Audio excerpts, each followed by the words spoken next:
Le seul truc qui nous restait, c'était le coût de l'énergie, l'héritage du plan Messmer. Au début des années 2000, on avait l'électricité 2 fois moins chère que tous les autres pays européens. Donc, on avait des syndicats qui étaient un peu compliqués à gérer, on avait un coût du travail un peu plus élevé, on avait un impôt sur les sociétés qui était plus important, mais on avait une électricité bon marché.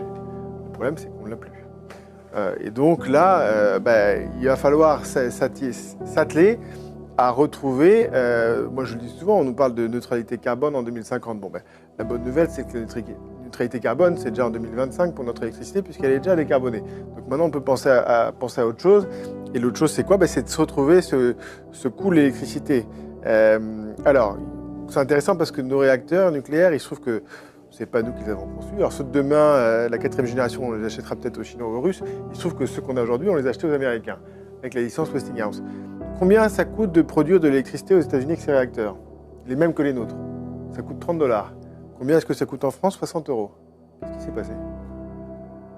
30 $, 60 €. Pourquoi est-ce que nos réacteurs coûtent 2 fois plus cher pour faire de l'électricité? Nos réacteurs, jusqu'à combien de temps ils peuvent fonctionner?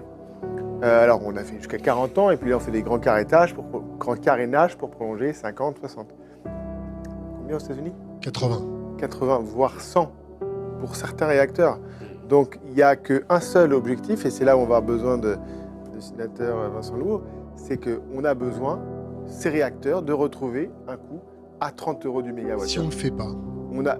Mais si on ne veut pas, c'est terrible. Enfin, de toute façon, vous savez, malheureusement, l'industrie, c'est moins de 10% du PIB. On est au niveau de la Grèce.